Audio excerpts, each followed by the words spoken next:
am on today with John Kozik from the Salem Witch Board Museum, which is now my favorite spot in Salem. It was so exciting. So, thank you for being on in the middle of your crazy season. Yeah, my pleasure. I always love talking about Ouija boards, and so thank you for having me. I appreciate it. Oh, I'm so excited. I'm just going to jump right into it. Sure. What got you started in all of this? Well, I became interested in the Ouija board after I inherited my grandmother's Ouija. Hers looks like, I think, what most people might think of, with the couples using it in the corner, Okay. And the sun and the moon. And so my grandmother used the Ouija alone. She would fly on the thing. She could yell out letters and numbers quicker than anyone could write it down. And when she passed away in the late 90s, I asked my family if I could have it. And once I got it, I went online to learn more about it. I thought pretty much all Ouija boards looked the same. And I was surprised to find out there was hundreds, if not thousands, of different boards and manufacturers. And that's what made me start collecting them. Became a very obsessed collector, bought every single one I could find.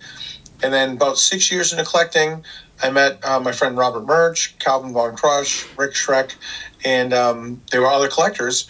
We formed a group called the Talking Board Historical Society. So I'm part of a registered nonprofit who research, preserve, celebrate the history of these boards. And then about 5 years ago, opened the Salem Witch Board Museum. 5 months ago, I opened a second location in Baltimore. And all I do every day is talk about Ouija boards. So very fascinated by them. That is awesome. What do you think drew you to your grandmother's board? Well, I mean, to be honest with you, I spied on her when she used it by herself, and she flew on it. But at some point, she believed that the board was evil and had lied to her.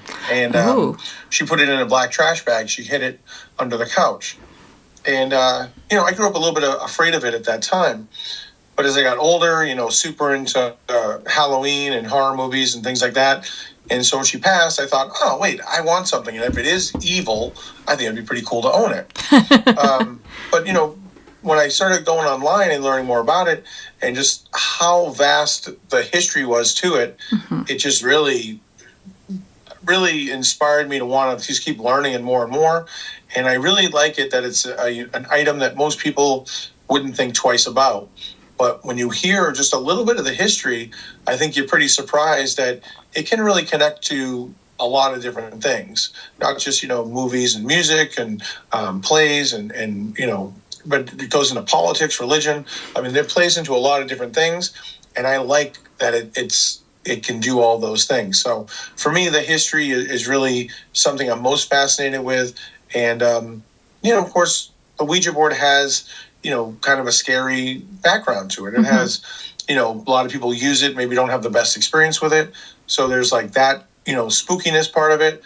And then certainly the campiness of it, of, remembering it from a slumber party and, just having fun and who pushed the planchette. So I kind of like all of that stuff to it. Now, one of the things that probably one of the main reasons why, other than the history, that your museum is one of my favorite places now in Salem is my little brother, who's very skeptical. I don't know how he turned out the way he did with me and my mom. Like, my mom refused to go inside, and he was, really curious to, actually learn why I was really excited about these things.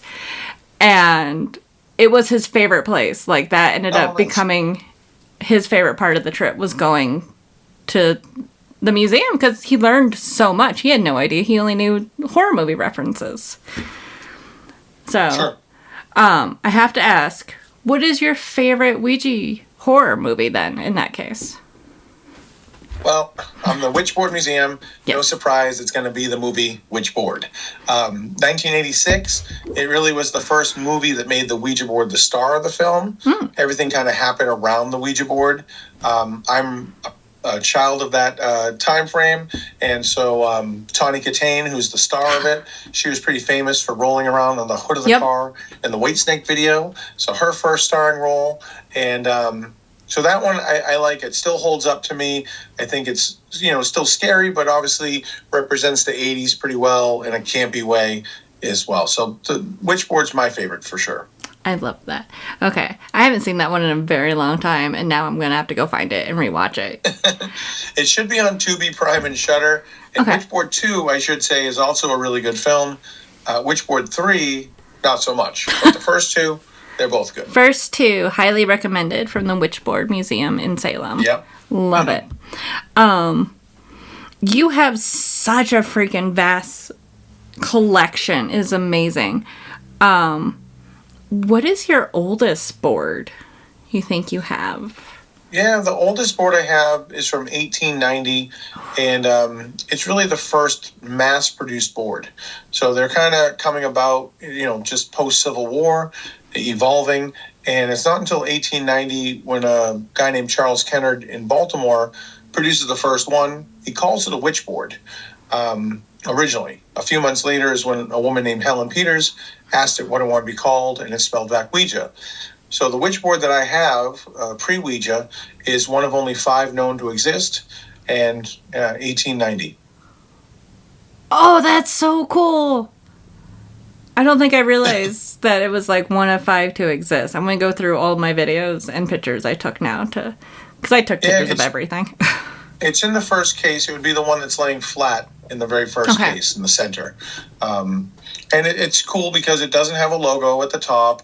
It actually says good night at the bottom as opposed to goodbye. And the moon, the crescent moon on the top right is kind of face straight down. So it's got a few different things going on for it. The material, it's like a nice solid piece of wood that's beveled edge. And so nice, really high quality.